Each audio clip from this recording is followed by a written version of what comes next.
Imagine you're having a conversation with your friends. Now, at some point in this conversation, someone's going to bring up cryptocurrencies. Now, cryptocurrencies is something that everyone wants to talk about, but no one really knows how they work. So today, I'm going to fix that. I'm Rahul from Simply Learn, and this is Cryptocurrency Explained. Since man evolved, currency has been a very important part of our lives. In the caveman era, they used the barter system. Now, the barter system involves goods and services being exchanged among each other.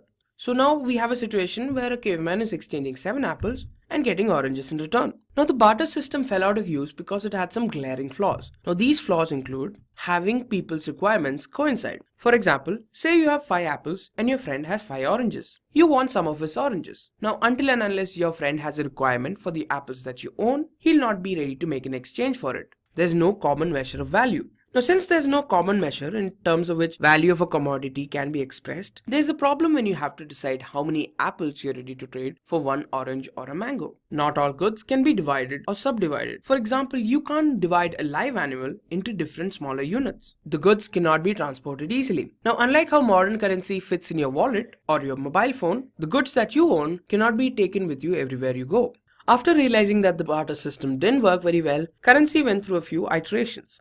In 110 BC, an official currency was minted. In 1250 AD, gold-plated florins was introduced, and this was used across Europe. And from 1600 AD to 1900 AD, paper currency gained widespread popularity and was used across the world. This is how modern currency, as we know it, came into existence. Modern currency included paper currency and coins, credit cards, and digital wallets. For example, you have Apple Pay, Amazon Pay, Paytm, PayPal, and so on. All of this was controlled by banks and governments. Now, this means that there was a centralized regulatory authority that limited how paper currency and credit cards worked. Now, imagine the scenario of doing an online transaction. Here you're thanking your friend for paying for your lunch, and you're saying that you're sending them money to their account. Now, this transaction takes place successfully, but there are several ways where this could have gone wrong. There could have been a technical issue at the bank. For example, their systems could have been down, the machines weren't working properly, and so on. That means there's a central point of failure, which is the bank. The users' accounts could have gotten hacked. For example, there could have been a DDoS attack, or identity theft, and so on. Or the transfer limits for that account were exceeded. This is why the future of currency lies with cryptocurrency. Now imagine the transaction between two people in the future. One of them has the Bitcoin app, and there's a notification asking whether they're sure they're ready to transfer 5 Bitcoins. If yes, processing takes place. Here we're authenticating the user's identity, checking whether they have the required balance to make that transaction, and other things. Now after that's done, the payment is transferred and the payment is received. All of this happens in a matter of minutes and is as simple as that. This in turn removes all the problems of modern banking. There's no limits to the funds you can transfer, your accounts cannot be hacked, and there's no central point of failure.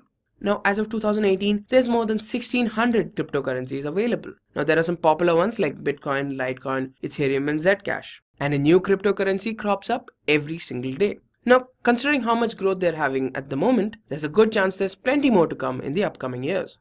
So what exactly is cryptocurrency? A cryptocurrency is a digital or virtual currency that is meant to be a medium of exchange. Now, cryptocurrency is quite similar to real-world currency, just that it does not have any physical embodiment. It also uses cryptography to work the way it does. Now, some of the features of cryptocurrency are that there's a limit to how many units can exist. With Bitcoin, this limit exists at 21 million. Now, after this, no more Bitcoins will be produced. You can easily verify the transfer of funds. Now, the hashing algorithms that Bitcoin uses makes it very easy for users to determine whether a transaction is valid or not. They operate independent of a bank or a central authority. They work in a decentralized manner. Now, new units can be added only after certain conditions are met. For example, for Bitcoin, only after a block has been added to the blockchain will the miner be rewarded with Bitcoins. And this is the only way new Bitcoins can be generated.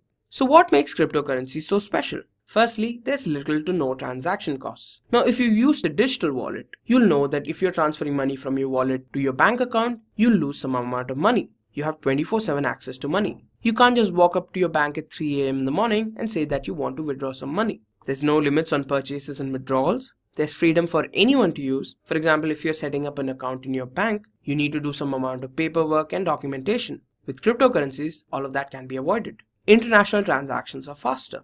Now, wire transfers take about half a day to transfer money from one place to another, but with cryptocurrencies, it only takes a matter of minutes or seconds. What's the crypto in cryptocurrencies? Crypto refers to cryptography. It's a method of using encryption and decryption to secure communication in the presence of third parties with ill intent. Now, this refers to third parties who want to steal your data or want to eavesdrop on your conversation. Cryptography uses computational algorithms like SHA-256, which is the hashing algorithm that Bitcoin uses, a public key, which is like a digital identity of the user which he shares with everyone, and a private key, which is the digital signature of the user which he keeps hidden. Now let's talk about a normal Bitcoin transaction. First, you have the transaction details. Now this details who you want to send it to and how much Bitcoins you want to send them. Then it's passed through a hashing algorithm. For Bitcoin, we use the SHA-256 algorithm. The output that you obtain is passed through a signature algorithm with the user's private key. Now this is used to uniquely identify the user. This output is then distributed across the network for people to verify. This is done by using the sender's public key. The people who verify the transaction to check whether it's valid or not are known as miners. Now after this is done, the transaction and several others are added to the blockchain where it cannot be changed again. If the concepts of hashing seem a little difficult to you, I would suggest you click on the top right corner and watch the blockchain explain video so that you can understand better. Now the SHA-256 algorithm, like I told you earlier, looks something like this.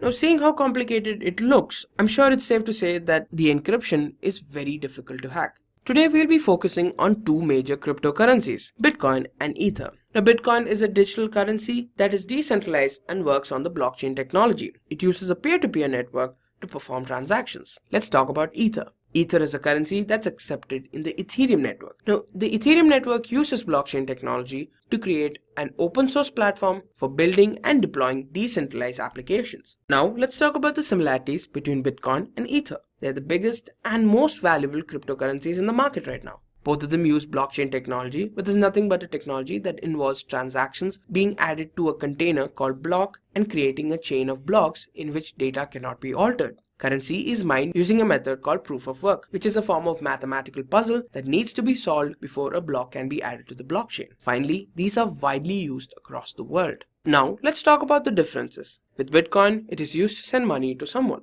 This is very similar to how real-life currency works. With Ether, it is used as a currency within the Ethereum network, although it can be used for real-life transactions as well. Bitcoin transactions are manual, which means you have to personally perform these transactions. With Ether, you have the option to make these transactions manual or automatic or programmable, which means that these transactions will take place when a certain condition has been met. For Bitcoin, it takes 10 minutes to perform a transaction, which is the amount of time it takes for a block to be added to the blockchain. With Ether, it takes about 20 seconds to do a transaction. Now, blockchain is used like money for real-world transactions, and Ether is used to power the Ethereum network and power real-life transactions as well. Ether is used as fuel within the Ethereum network to power both of these things. Now, there's a limit to how many Bitcoins can exist, which is 21 million. We're supposed to hit this number by the year 2140.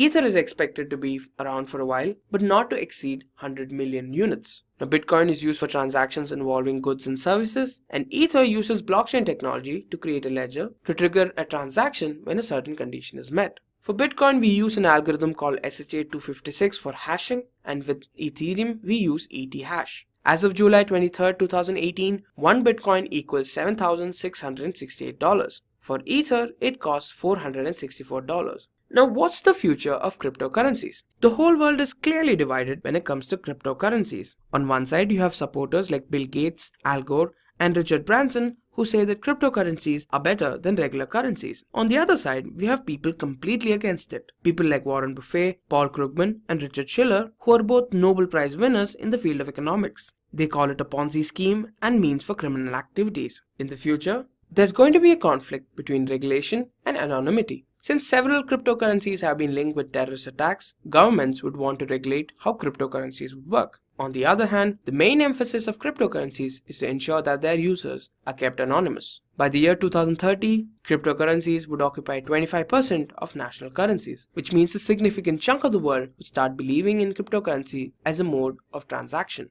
It's going to be increasingly accepted by merchants and customers, and it will continue to have a volatile nature, which means prices will continue to fluctuate like they have been for the last few years. With that, we've reached the end of another video. I hope you guys found this informative and helpful. If you have any feedback or doubts, put them down in the comments below. We'll be happy to help you. Thank you for watching and stay tuned for more from Simplilearn.